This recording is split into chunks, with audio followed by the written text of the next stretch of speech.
Ô Marie conçue sans péché. Frères et sœurs, la liturgie a consacré ces 4 derniers dimanches au discours de Jésus sur le pain de vie. L'effet produit sur son auditoire a été dans l'ensemble désastreux. Le groupe des disciples a éclaté, mais Jésus n'en rabat pas d'un pouce. Il renchérit.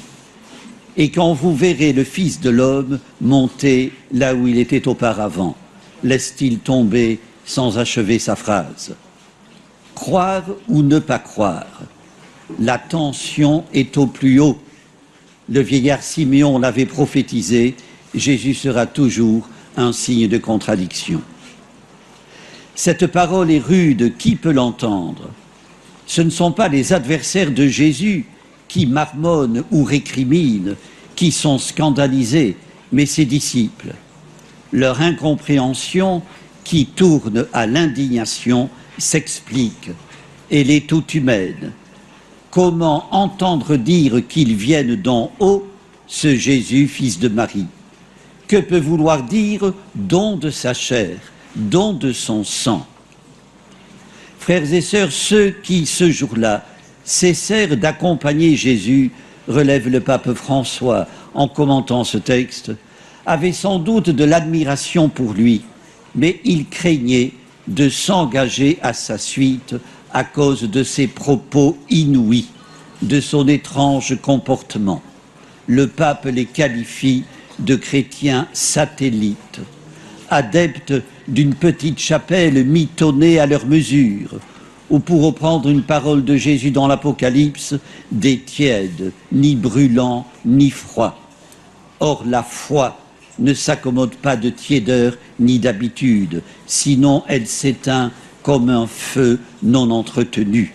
La foi transporte, et laisser Dieu nous rejoindre et agir en nous peut entraîner loin, très loin, au-delà de ce dont nous nous croyons capables.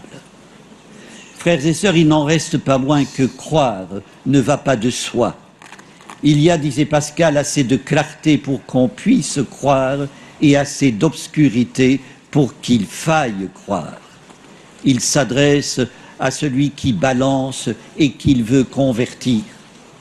Frères et sœurs, le oui à Dieu ne peut se prononcer du bout des lèvres, à l'étourdi.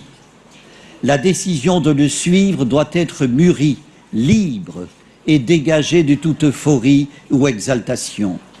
Concrètement, suivre Jésus impose de rompre avec l'inutile, le factice, de faire des choix qui peuvent être douloureux, de ne pas s'enquiloser, de se laisser toujours inspirer par l'Évangile, qui n'est pas un texte gelé, mais brûlant d'urgence. Notre tiédeur, notre retard à réagir sont le signe que le sel est affadi. Plusieurs siècles avant Jésus, Josué déclarait aux tribus d'Israël « Choisissez aujourd'hui qui vous voulez servir ».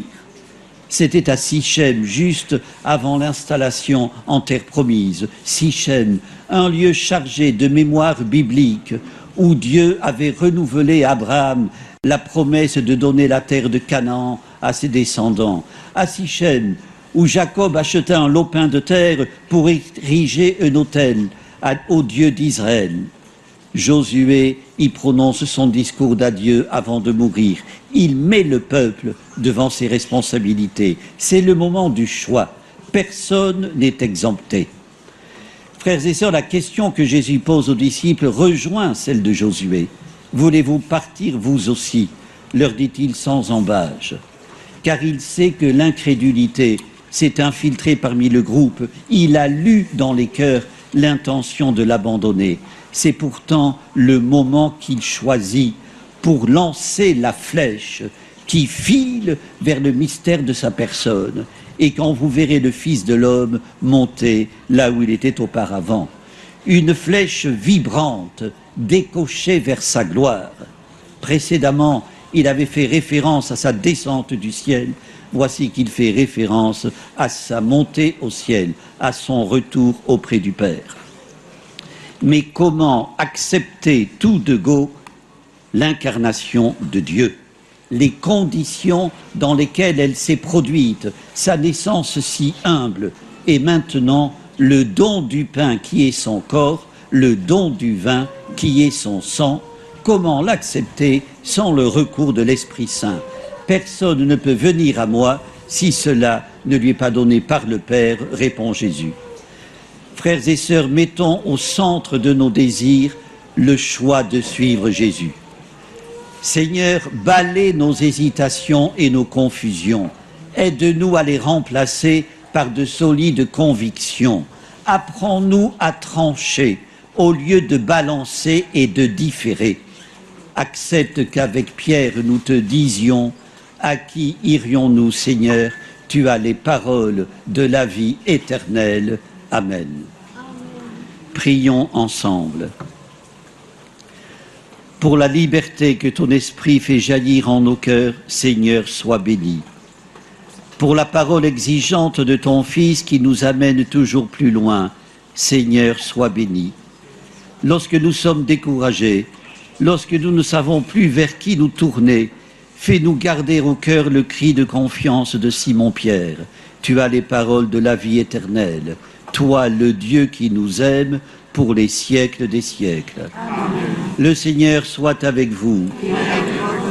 Que Dieu Tout-Puissant vous bénisse, le Père, le Fils et le Saint-Esprit.